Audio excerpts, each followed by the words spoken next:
What's up, everybody? It's your boy J.R. Lee, and I'm back for another special episode of the Fly on the Wall Show. And today's episode 68, and I have a very special guest. Her name is Eila Mell, and she is a legend in the fashion game, and I'm pretty excited to speak to her. And for those who don't know who you are, Mel, can you tell me a little about yourself, please? Sure. Well, I wrote the official book for New York Fashion Week, as well as Project Runway. So those are two of my bigger fashion books, but I have 6 books that I've published to date. I'm working on 2 more at the moment, one with Ty Hunter, a very famous stylist and my dear friend. That is amazing. That's amazing. So you have a pretty extensive background. And, I'm kind of curious, like, how did you get started into fashion? I know I was doing some research and it said you started off as an actress, I think? Yeah, I did. Yeah. Okay. So, well, I absolutely have a lifetime of experience as a shopper. And I didn't know that as a kid, I didn't know that fashion was something that you would go into as a job. It just didn't even occur to me. Yes. But yeah, I did start as an actress. And that's how I got into writing, actually. I was up for a soap opera. I got close to getting a role, and it went to Parker Posey. And no one knew who she was at the time. But anyway, it gave me an idea to write a book, which I did. And so then once I started writing, I knew that that's what I really wanted to do. So I had the idea to write the book about New York Fashion Week. And I just approached IMG, the company that produces Fashion Week, with the idea, and they took it seriously. And that's really how I got started. I'm very much a self-starter. I kind of pushed my way in. Absolutely. And I'm so glad you said that, being a self-starter, being self-motivated. How important is that, being a creative, an entrepreneur, fashion, whatever it is that you're doing in life? How important is it to be self-motivated? It's everything. I mean, if I wasn't self-motivated, I wouldn't be doing it. I wouldn't have my career. No one was waiting for me to get involved. I had to do it for myself. And I think that, a lot of creative people also have to realize that there's the business aspect to what you want to do. So you have to conquer both. And sometimes, it doesn't come natural to us creatives, but we have to figure that out. Absolutely. Thank you so much. And, making that jump from, wanting to be an actor, an actress, into writing your first book, was it like an easy process for you making that shift? Or was it like do I really want it? Like, what was that moment like for you? It was hard because I started acting when I was a kid. I did it for 10 years, starting at age 12. So I started working then. And so everyone I knew was really in theater and film and TV. So, but I knew that I wasn't happy, and I knew that I really needed to do something else. But I had this internal struggle because I felt like, well, my whole life I was this. And if I'm not this thing, then what am I and who am I? But I really wanted to write. And so it was a somewhat easier transition because I was writing about acting.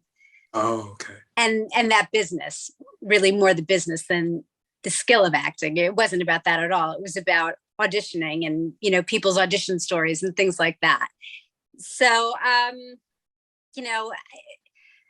it was easy to jump into because there was sort of, it made sense to go from one to the other. Absolutely. Absolutely. And so, you wrote the official book for New York Fashion Week. That seems very amazing and very exciting. I'm pretty sure it took a lot of research. What was that experience like, and why write about New York Fashion Week? Like, what interested you so much about that? Okay. So obviously I've always loved fashion so much. And I wore this shirt just for you, since I'm like, I want to get her taste on it. I'm like, oh. Amazing. Thank you. My girlfriend made it. I picked up the fabric myself. She made it? Yeah, my girlfriend made this. Wow, I like the print. Is it embroidered? I believe. Well, she didn't do the embroidery. I picked out the fabric from the fabric store. I think it's embroidery. It's a velvet fabric, like a velvet sheer fabric, and I think it's embroidered on there. Well, good for her. All right. Thank you so much. So I have to get your opinion. I forgot what the question was. Oh, so why did I want to write about Fashion Week? Oh, so I had been invited to a show at Fashion Week to see a designer friend. So I just mentioned it to a couple of people, and I couldn't believe the reaction that people had. They said, well, if you need someone to go with you, I'd like to go. And it was for people who really didn't care about fashion. So I saw there was an interest in what goes on in these events. And this was before social media. So people really didn't have that glimpse. Right. And that's when I decided, well, this is a good idea for a book. So that was the reason I wrote about that. That's amazing. And I've seen, I watched some of your interviews, and you were able to talk to it, communicate and get the expert opinion, just a lot of nice, juicy details from a lot of amazing people. What was that like, speaking to a lot of these big names, having these conversations? Do you get nervous at all when you speak to some of these people? No, I never get nervous because, I probably because I have the acting background. I've always been around people who are, known to others. So it was not any big deal for me. So I don't get nervous about that. I just have a conversation with them, and it's fun. And, I love people's takes because they're all different from one another. So, I think it's the most fun thing in the world to just sit and talk to people. Absolutely. And, you said something before about before you kind of got into fashion, you like to do a lot of shopping. I'm curious to know, what was your environment like kind of growing up? I grew up in New York City. And so I spent pretty much every weekend in the Village, and I would go down 8th Street and shop in all these shops that used to be there that sadly are no longer there. And they were all like these small, really funky shops. Patricia Fields had a shop there at the time before people really knew who she was. And then I would go down 8th Street to Broadway, and then there were some great shops on there. And it was just so much fun. And it was really about individual style. I never cared about trends. I still don't. I always just wanted to do my own thing. And in your own words, what does fashion mean to you? We've seen fashion go from a lot of different ways. You got so many different genres. In your opinion, what does fashion mean in your own words? So for me, fashion, I think it's an adventure every time I open my closet and decide what to wear every day. I love that. And it's just, obviously it's a way to express your individuality. And I like that about it. I think that it is a way that you can feel good, because if you feel good in what you're wearing, it automatically gives you a little more confidence. And I just think it's a fun way to present yourself to the world. Absolutely. Absolutely. And, I'm pretty sure, you've been able to bump elbows with a lot of different people, a lot of amazing, talented people. So I'm pretty sure you're a good networker. How important is networking for you in your industry? It's very important. The more people the easier it is to get the word around, as to what you're doing. I think it's really important. And, it's also just something that's good on a personal level. Just to connect with people is really great. Absolutely. Have you ever had a favorite conversation? You interviewed a lot of people, talked to a lot of people. Was there a conversation that still kind of stands out to you right now? There are so many conversations that I've had. I would hate to single any one out, but I will say that when I wrote the Project Runway book, I had a really great conversation with Michael Kors. And, what was important to me was that we really went beyond fashion, and we talked about Project Runway being one of the first places where gay people were accepted on television, where it wasn't an issue that they were gay, and it wasn't even highlighted that they were gay. And so for, at that time, that was somewhat revolutionary. So that I'm really proud of that conversation that we had. Absolutely. That's amazing. And, that's amazing being able to provide a platform for everybody, an exclusive platform where you're not being judged. You're able to showcase and be judged by your talent alone. And so how did that come about, being able to work with Heidi and, have the official Project Runway book? I was very lucky. I had just done the New York Fashion Week book. And so the Project Runway book was the idea of my editor from New York Fashion Week, Cindy De La Hoz. And she came up with the idea. And I was just very fortunate that she asked me to be the writer on that project. And I had watched Project Runway from day one. So, I absolutely was the right choice for that. I love that it was my job to get to watch Project Runway. How much fun. Absolutely, absolutely. And I know you said you're working on 2 other books. Are you able to talk a little bit about those books or not yet? Yes, I can. So I am working on a book with, as I said, my dear friend Ty Hunter. He styled Beyonce forever, and now he's styling Billy Porter, and he's just one of the loveliest people in the world. I think I saw an interview where you were talking to him, I think a few months ago or a few years ago. I'm not sure, but I saw a video. Yeah, there's a lot of videos of us together, but yes, absolutely. So we're doing a book that's really about his story. He's got an incredible story that no one would ever imagine. And it's also, it's his story combined with the inspiration that he provides on his Instagram that is so huge. People just love him. He's just the best. That's amazing. That's amazing. That's one book. Are you able to talk about the other? Yes, my other book is called Designing Broadway.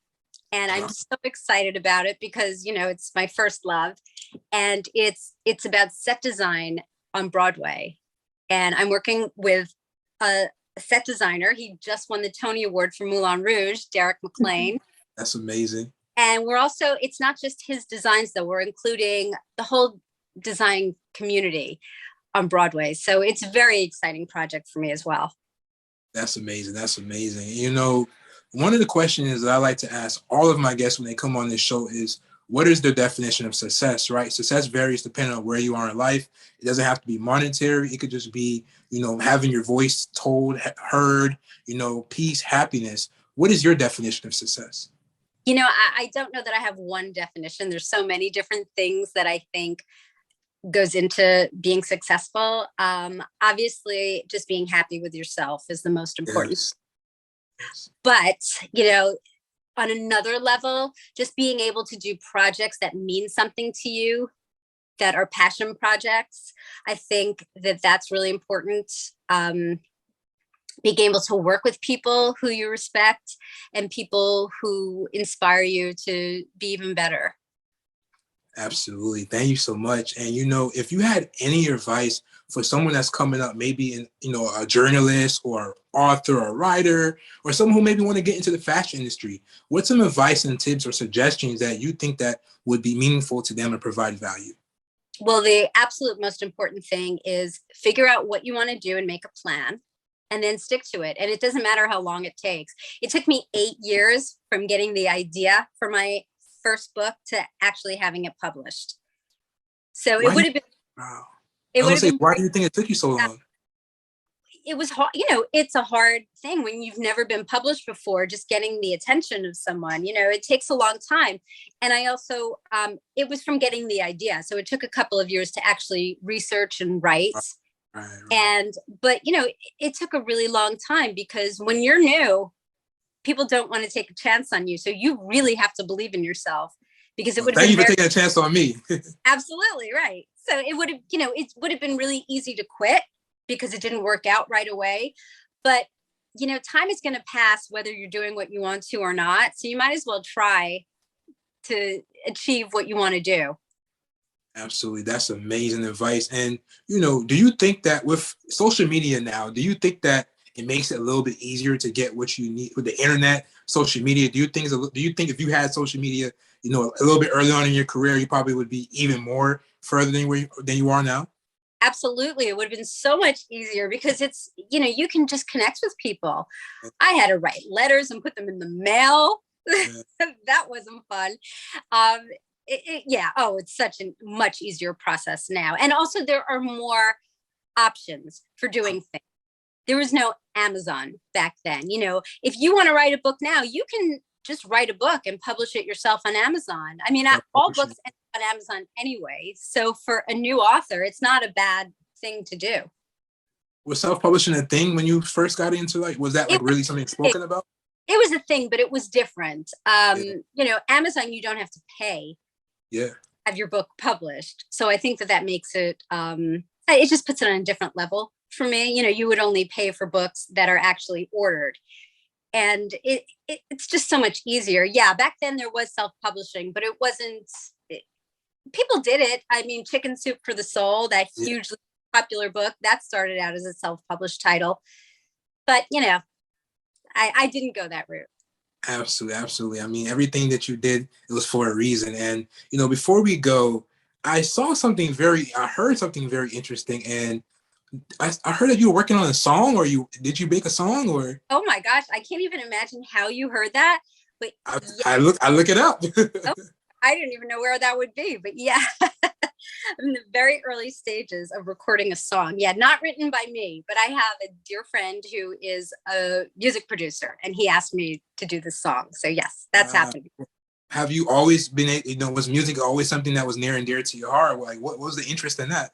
Yeah, well, I was a singer as well as an actor. Ooh, okay. So I've always sung, but I haven't in a long time. So it's fun getting back into it. Is it like more of a passion type of thing, or do you see like a strong future in getting back into that? I'm doing it because I like to say yes when people ask me things, So unless yes, there's the opportunity. right. So we will see, but it's just a lot of fun. Well, speaking of fun, this conversation was very fun, and I thank you so much for your time. I sent you a DM, and you was like, "Yes, that sounds like fun." And so for that, I just want to say thank you so much. I really appreciate you. Absolutely, thank you. And I just want to mention that because this is sort of separate from what I do for a living, but I also have a podcast that is so near and dear to my heart. It's okay. What's it called? Podcast called Jiffy Pop Culture. And where can we hear more about Jiffy Pop Culture? What's some of the things you talk about on there? Well, right now we have an episode that just launched about Invasion of the Body Snatchers. It's all TV and movies, and we have great guests. We had Carney Wilson, we had John Patrick Shanley. Talk about Mommy Dearest. We talk about Carrie. Fun stuff. That's amazing. Just a quick thing, like podcasting, like it's turning into the future right now. Like, where do you see podcasting in the future, and what got you interested in podcasting? I'm doing it with an old friend of mine. We've been friends since we're probably 12 years old, and we're just continuing the same conversations we've had since then about TV and really anything pop culture. And we just figured, he's a professional comedian, and he's just so funny. And we just figured, let's do this in front of a microphone and see what happens. And those are the best conversations. Oh, so much fun. And people seem to think it's pretty funny. We're in over 40 countries, which is amazing. That's amazing. And you can find it on Spotify, Apple Podcasts, all podcasts. All of them, yeah. Jiffy Pop. Absolutely. Where can people learn more about you as well and what you're working on? On Instagram, that's really the best place. I'm guessing to give a link to my Instagram here. So absolutely. Well, it's been a pleasure speaking with you. I don't want to take up too much of your time. Thank you so much for this opportunity. It was a pleasure. You are very fun and bubbly, amazing person. I wish you nothing but abundance and success in everything that you do. Thank you. And the same to you. This was so much fun. Thank you so much. Have a great day. Thank you so much. Okay.